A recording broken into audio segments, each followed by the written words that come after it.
Ikhwani, salam alaikum, j'espère que vous allez bien. Alors, dans cette vidéo, Inch'Allah, nous allons parler des capteurs. On sait tous que dans plusieurs domaines tels que l'industrie, la recherche scientifique, les services, etc., on a besoin de contrôler plusieurs paramètres physiques tels que la température, la force, la position, la vitesse, etc. Alors, l'élément le plus adapté à cette mesure est le capteur qui mesure ces différentes grandeurs physiques. Donc, c'est un organe de prélèvement d'informations qui détermine à partir d'une grandeur physique une autre grandeur physique de nature différente, en général électrique. Cette grandeur représentative de la grandeur prélevée est utilisée à des fins de mesure ou de commande. Donc, d'une manière générale, le capteur, il fait partie de la chaîne de mesure. Il reçoit la grandeur à mesurer, physique en général, et il fournit une information directement liée à la grandeur, qui peut être soit logique, soit analogique, soit numérique. Sur le schéma que je vous montre ici, donc vous avez bien sûr votre capteur. Donc, il reçoit la grandeur physique, donc une température, une pression, une force, et la transforme en un signal électrique, un signal logique, signal analogique ou signal numérique. Alors, que veut dire ces différents signaux?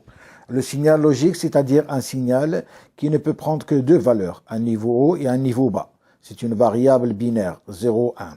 Exemple, contact électrique ne peut être que ouvert ou fermé. Une diode, par exemple, électroluminescente, elle est allumée ou éteinte. Un signal électrique, il est présent ou absent. Donc, c'est ça le signal logique. Le signal analogique, c'est-à-dire que l'amplitude de la grandeur porteuse de l'information peut prendre une infinité de valeurs dans un intervalle de temps donné.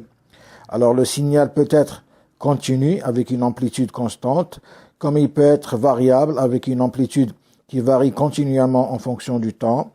Et la grandeur analogique est représentative d'un courant ou d'une tension.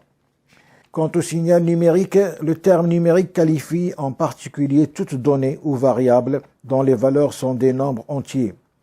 C'est-à-dire le signal analogique, il est converti en numérique grâce à un convertisseur analogique numérique.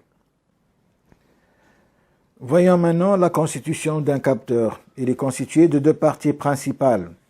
Le corps d'épreuve qui se trouve en contact avec la grandeur physique à mesurer, et la partie sensible qui est chargée de mettre en forme, normaliser le signal S et transporte l'information. Il est aussi appelé le conditionneur. Exemple du corps d'épreuve. Donc, par exemple, je prends le cas de la sonde qui se trouve plongée dans le milieu dont on mesure la température et dont la résistance varie quand la température varie. Ou bien le cas d'une membrane qui détecte une variation de pression, c'est-à-dire par rapport à une pression de référence, le vide ou l'atmosphère. Alors, pour la partie sensible, c'est-à-dire pour mesurer la température, il mesure la résistance de la sonde, il lui affecte la température correspondante, puis transforme cette valeur en pourcentage et génère un signal de transmission. Pour la mesure de la pression, il relève la déformation de la membrane et lui assure, c'est-à-dire il lui associe la pression correspondante. Alors, quels sont les types de capteurs? En fonction de la caractéristique électrique de la grandeur de sortie, on peut classer les capteurs en deux grandes familles. Vous avez les capteurs passifs et vous avez les capteurs actifs. Alors, les capteurs passifs, ces capteurs ont besoin d'une énergie extérieure pour fonctionner, comme le cas des jauges de contrainte, les thermistances. Il s'agit généralement d'impédance dont l'un des paramètres déterminants, est sensible à la grandeur mesurée. Le capteur se comporte comme un dipôle passif qui peut être résistif, capacitif ou inductif. On utilise plusieurs effets pour réaliser la mesure de la fonction mesurante. Vous avez les capteurs actifs. La sortie du capteur est assimilée à un générateur. C'est un dipôle actif de type courant, tension ou charge électrique. Ils sont alimentés en 220 volts et produisent le signal d'information. Exemple en intensité de 4 à 20 mA, c'est-à-dire qu'on effectue une transformation directe de la mesurande en grandeur électrique de sortie. Voyons maintenant la classification des capteurs. Donc nous avons ce qu'on appelle par les détecteurs. Les détecteurs, ils produisent un signal logique tout ou rien.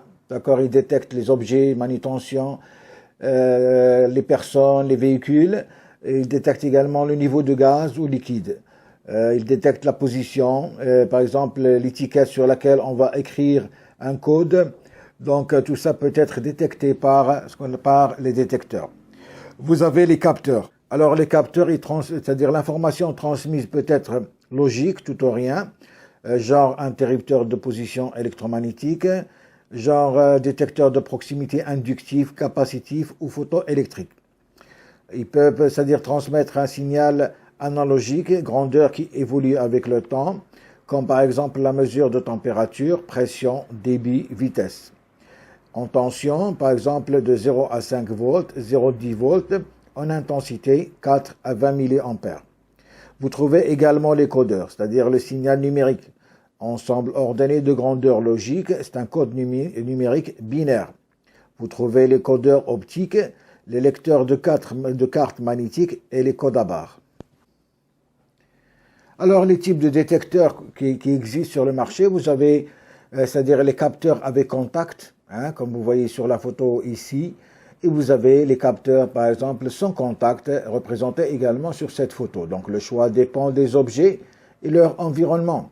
Alors, si on prend un exemple de capteur sans contact, vous avez ce qu'on appelle par les fins de course électromécaniques, des capteurs électromécaniques que vous trouvez ici. Donc, un exemple c'est-à-dire est indiqué sur cette photo. Vous avez le capteur qui capte, c'est-à-dire un objet. Et comme vous pouvez avoir pour les capteurs sans contact, par exemple, vous avez la détection inductive capacitive qui est représentée sur cette photo. Et comme exemple c'est-à-dire de détection inductive, c'est la détection de la position d'un vérin, comme c'est mentionné ici. Vous avez le vérin et vous avez les différentes détections inductives, d'accord, qui sont montées sur le vérin. Et vous avez la détection capacitive, d'accord, comme c'est représenté sur cette photo également. Enfin, pour terminer, je vous donne ce tableau qui résume un peu le choix des capteurs. Comment est-ce qu'on peut choisir un type de capteur? Donc ici, vous avez plusieurs colonnes. Et si je prends la première colonne comme à titre, c'est-à-dire à titre d'information, vous avez le choix de l'objet. On vous dit ici, est-il solide? Donc si on continue c'est-à-dire sur la même colonne, oui. Est-il métallique? Oui, d'accord. Est-il isolant? Oui. Est-il liquide? Oui, d'accord. La distance entre le détecteur et l'objet est supérieure à 15 mm? Oui. Donc à ce moment-là, nous allons prendre un détecteur à ultrasons. Donc on peut suivre ce schéma parce que là où vous avez, est-il par exemple solide, on peut dire qu'il n'est pas solide, non, d'accord. Et à ce moment-là, nous allons suivre un autre schéma, d'accord, qui va nous donner un autre type de capteur.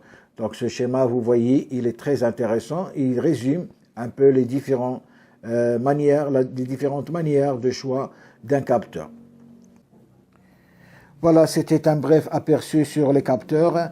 J'espère que cela va vous servir à quelque chose. On se reverra, Inch'Allah, la prochaine fois. Merci et au revoir.